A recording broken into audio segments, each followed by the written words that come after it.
మీకు విశ్రాంతి కలుగు చేతును. నేను సాత్వికుడను, దీన మనసు గలవాడను కనుక మీ మీద నా కాడి ఎత్తుకొని నా యొక్క నేర్చుకోండి, అప్పుడు మీ ప్రాణములకు విశ్రాంతి దొరుకును. അധ്വാനിക്കുന്നവരും ഭാരം ചുമക്കുന്നവരുമായുള്ളവരെ എന്റെ അടുക്കൽ വരുകയും ഞാൻ നിങ്ങളെ ആശ്വസിപ്പിക്കും. ప్రయాసపడి భారము ఇచ్చిన సమస్త జనులారా నా దగ్గరికి రండి, నేను మీకు విశ్రాంతిని కలుగజేస్తాను. ఈ వచనం നമ്മൾക്ക് എല്ലാവർക്കും അനുഗ്രഹമായി തീരും. ఈ వాక్యము మనందరికీ ఆశీర్వాదకరంగా మారి తీరుతాయి. భారവും ప్రయాసവും ఇല്ലാത്ത ఆరుమిല്ല. కారణం ఏమనగా పోయిన రోజుల్లో భారాలు ప్రయాసము లేకుండా ఏ మనిషి కూడా ఇక్కడ లేడు. కారణం ఏంటంటే మనం అందరం పని చేసే వాళ్ళని, దానికి మనకు తెలుసు బరువు ఏంటో బాధ్యతలు ఏంటో మనకు తెలుసు. നമുക്ക് നമ്മുടെ കർത്താവിന്റെ അടുത്ത് ചെല്ലാനായിട്ട് ഏറ്റവും നല്ല മാർഗം ఈ వచనമാണ്. అయితే దేవుని దగ్గరికి తీరడానికి వాక్యం మనకి చాలా సౌకర్యంగా సదుపాయంగా ఉన్నది.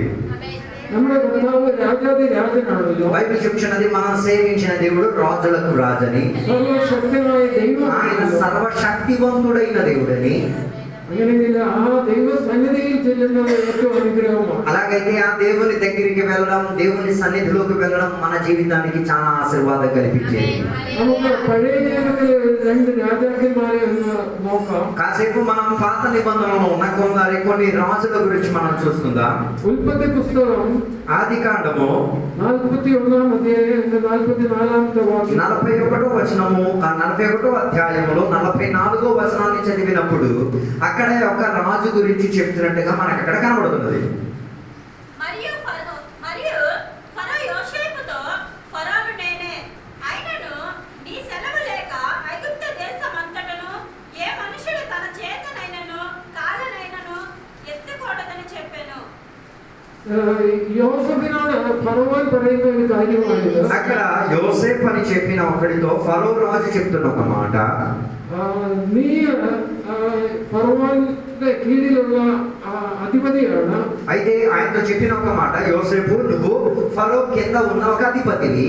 ഇസ്രായേൽ ദേശത്ത് ഒരു മനുഷ്യനും കയ്യോ കാലോ നിന്റെ അനുവാദമില്ലാതെ അനക്കുകയില്ല എന്നാണ് ഫറോവൻ പറയുന്നത്. అయితే ఫరో చెప్తున్న ఒక ప్రాధాన్యత కలిగిన మాట, ఈ ఐగుప్తు దేశం అంతటిలో ఒకటి కాలు పెట్టడమైనా అడుగు పెట్టడానికైనా నీ అనుమతి లేకుండా జరిగి తీరదు అని ఒక మాట ఆయన చెప్పుచున్నారు ఫరో. അങ്ങനെ രാജാവിന്റെ കീഴിൽ ജീവിക്കുന്നത് എന്ത് ബുദ്ധിമുട്ടായിരിക്കും. అలాగైతే ఆలోచించండి, అలా కానీ మన దేశంలో రాజు కానీ ఒక తీర్మానం తీస్తే కాలు ఎత్తడానికి కానీ కాలు దించడానికి కానీ రాజు పర్మిషన్ లేకుండా పని చేయమని చెప్తే ఎంత కష్టమైపోతుందో ఆలోచించండి. ഒരു സ്വാതന്ത്ര്യം ഉണ്ടാവുകയില്ല. అంటే ఏ పని మనం చేయలేమని అర్థం. നമ്മൾ അപ്രകാരം അല്ലാത്തതിനായിട്ട് സ്തോത്രം ചെയ്യുന്നു. అందుకే దేవుడు అలా ఆ వ్యవస్థని తెచ్చుకోలేదు కాబట్టి గట్టిగా ఒకసారి దేవుడికి స్తోత్రం చెప్పండి. വേറെ ഒരു രാജാവിനെ കുറിച്ച് ചിന്തിക്കാം. ఇంకొక రాజు గురించి బైబిల్లో మనం చూద్దాం. എസ്തേറിന്റെ പുസ്തകം ఎస్తేరు గ్రంథము 4వ అధ్యాయం 4వ అధ్యాయము അതിന്റെ 11వ వాక్యం, దాని 11వ వచనము. 4వ అధ్యాయం 11వ వచనం. అహస్రోజు 11వ వచనం. 4వ అధ్యాయం ఎస్తేరు గ్రంథం 4:11. తిరుగుబడక పురుషుడే గాని స్త్రీయే గాని రాజు యొక్క అంతర్గృహమున ప్రవేశించిన ఎడల బ్రతికున్నట్లుగా రాజు తన బంగారపు దండమును ఎవరి తట్టు చాపునో వారు తప్ప ప్రతివాడు సంహరింపబడనన్న కఠినమైన ఆజ్ఞ కలదని రాజు సేవకులందరికీ అతని సంస్థానములో ఉన్న జనులందరికీ తెలిసే ఉన్నది. నేటికి 30 దినముల నుండి రాజు వద్దకు ప్రవేశించుటకు నేను పిలువబడలేదని చెప్పమనెను. അവിടെ പറയുന്നത് ആ രാജാവിന്റെ സന്നദ്ധിയില് അനുവാദമില്ലാതെ കടന്നു ചെന്നാൽ ആ രാജാവ് പൊൻചെങ്കോൽ ആ വ്യക്തിയുടെ നേരെ നീട്ടിയില്ലെങ്കിൽ ఆ వ్యక్తికి వధశిక్ష കൊടുക്കുമെന്നാണ് ఆ రాజుగారు చెప్పిన ఒక తీర్మానం మీరు విన్నారా? ఆ రాజ్యములో స్త్రీ గాని పురుషుని గాని ఆయన అనుమతి లేకుండా ఆయన రాజనివాసంలోకి వెళ్ళేటప్పుడు రాజు గాని తన బంగారు దండిని చూపించకపోతే ఆ మనిషికి ఏమి మరణదండ శిక్షణ దొరికి తీరుతాదన్న విధి ఆ ఊళ్ళో ప్రస్తావించబడింది. శక్తമായ తీర్మానമാണ് ఆ రాజావు అంటే ఆ రాజు మామూలుడు కాదు, ఎన్ని సంవత్సరానికి రాజు అన్నది మేము మొదలైతే చేస్తూ చూడగలిగేది. ఆ రాజ్యం అంతటికి యొక్క మాట చెప్పారు. ఎంత కఠినమైన మాట ఆలోచించాలి. അത് വളരെ കഠിനമായ ഒരു തീരുമാനമാണ്, അല്ലെങ്കിൽ നിയമമാണ്. అంటే ఆ నిర్ణయం మూలంగా మనుషులకు చావు జరగవచ్చు, చచ్చిపోవచ్చు. చావుల సంఖ్య అధికం అయ్యేంతటిగా ఉన్న ఒక తీర్మానమే ఆయన దేశంలో చెప్పింది. അങ്ങനെ ഒരു രാജാവിനെ കാണാൻ പോലും നമ്മൾ ശ്രമിക്കത്തില്ല. అలాంటి ఒక రాజుని మీరైతే అనుమతి తీసుకొని కలవడానికి వెళ్తారా? ప్రాణం పోవడానికి ఇంకేమైనా ఉందా? అప్రకారముള്ള రాజాకన్మాരുടെ కీഴിലല്ല നാം ഇപ്പോൾ ആയിരിക്കുന്നത്. అయితే మీరు ఆనందించుకోవచ్చు, అలాంటి రాజుల పరిపాలనలో కాదు మనం జీవించేది అన్న దాంట్లో ఆనందించుకొని అభిమానంతో దేవునికి స్తోత్రం చెప్పవచ్చు. హల్లెలూయా. നാം നമ്മുടെ കർത്താവായ യേശുക്രിസ്തുവിന്റെ കീഴിലാണ്. మనమందరం కూడా రాజాది రాజు అయిన యేసుక్రీస్తు వారి యొక్క పరిపాలనలో జీవిస్తున్నాం. ఎంత భాగ్యవంతులమే. നമ്മുടെ కర్తావు പറഞ്ഞിരിക്കുന്ന ഒന്ന് രണ്ട് കാര്യങ്ങളും కూడా చెప్పి ఆ రాజాది రాజు అయిన యేసుక్రీస్తు వారు చెప్పిన కొన్ని రాజ్య విధులను కాస్త మనం చూసుకుందాం. యోహన్నాను సువిశేషం 14వ అధ్యాయం 27వ వాక్యం. యోహాను సువార్తల పుస్తకం 14వ అధ్యాయం 27వ వచనం చెప్తున్నది, ఒక్కసారి ఆలకించండి. 14:27. శాంతి మీకు అనుగ్రహించి వెళ్ళుచున్నాను, నా శాంతిని మీకు అనుగ్రహించుచున్నాను. లోకం ఇచ్చినట్టుగా నేను మీకు అనుగ్రహించలేదు.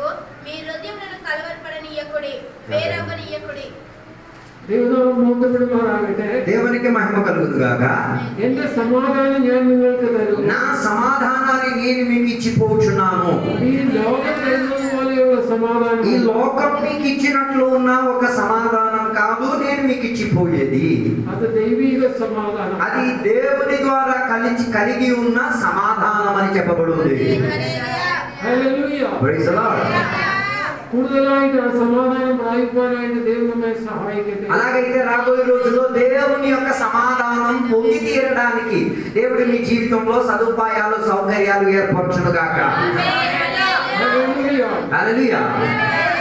యోహన్నాను సువిశేషం యోహాను సువార్తల పుస్తకము 15వ అధ్యాయం 15వ అధ్యాయము അതിന്റെ 4వ వాక్యం. దానిలో ఉన్న 4వ వచనం చూడండి. 15:4.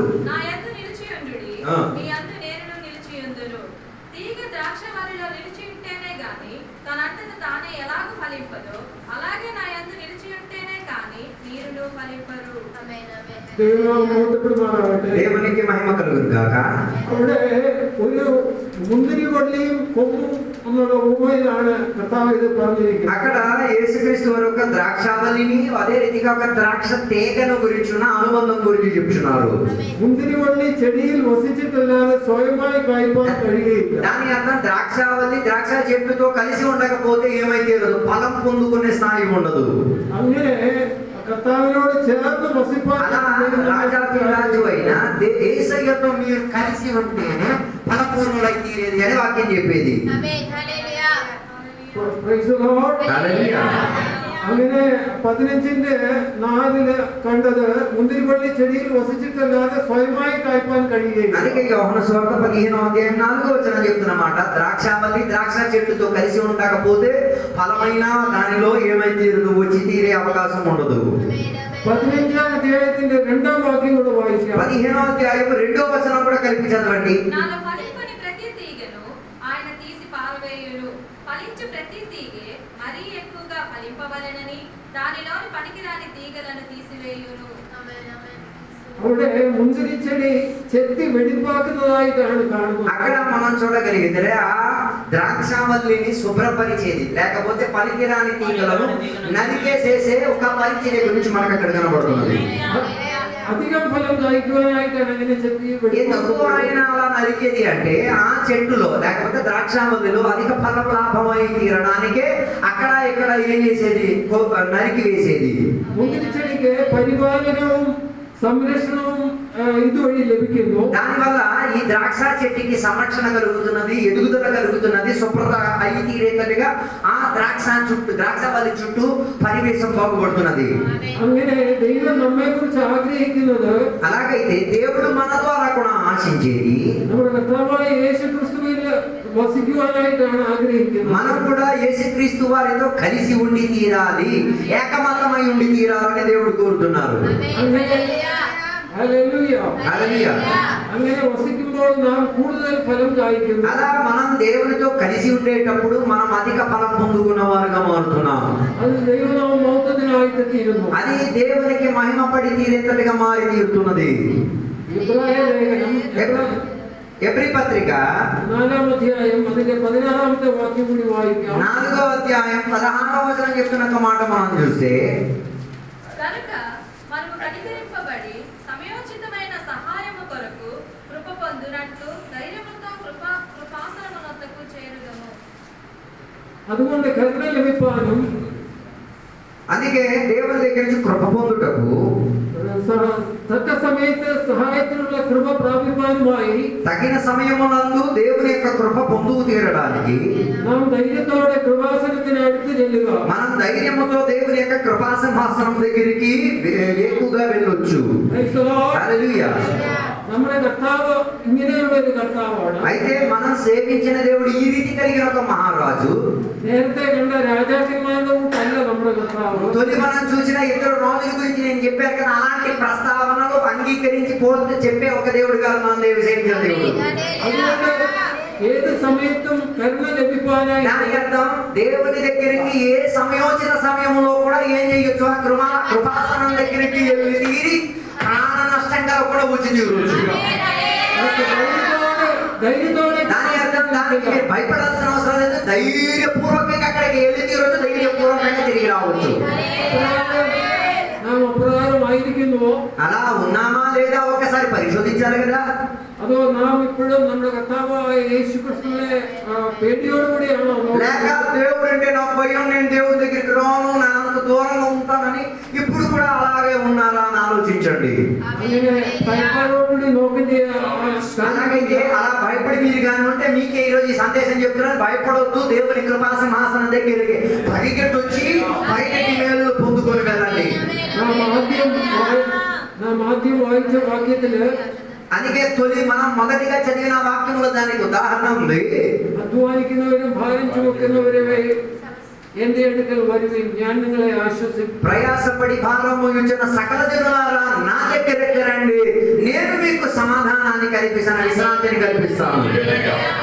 അങ്ങനെ ധൈര്യത്തോടെ നമുക്ക് ആ കർത്താവിന്റെ സന്നിധി. అలాగైతే ఈ రోజు నుంచి మీకు అవకాశం వేసిన ధైర్యంగా దేవుని కృపా సింహాసనం దగ్గరికి ఇప్పటి నుంచి క్షణం నుంచి పరిగెట్టండి. హల్లెలూయా. కృపകളും అనుగ్రహങ്ങളും ప్రాപിക്കും. అలాగైతే కృప వెంబడి కృప, ఆశీర్వాదం వెంబడి ఆశీర్వాదము నిండుగా దేవుడు మీ మీద కుమ్మరించి తీరుతాడు. ദൈവനാമം മഹത്വപ്പെടുമാറാകട്ടെ. అలా మీ జీవితం ద్వారా దేవుని నామం మహిమపరచబడి తీరును గాక. హల్లెలూయా. హల్లెలూయా. ఈ వచనముల దైవం നമ്മെ അനുഗ്രഹിക്കും. ఈ చిన్న వాక్య సందేశం ద్వారా దేవుడు మీ అందరిని కూడా దీవించి తీరును గాక. అందరం చప్పట్లు కొట్టి దేవుని మహిమపరుద్దాం. మధ్యలో దేవుని యొక్క దాస రవి గారు ఉన్నారు. దేవుని యొక్క వాక్యం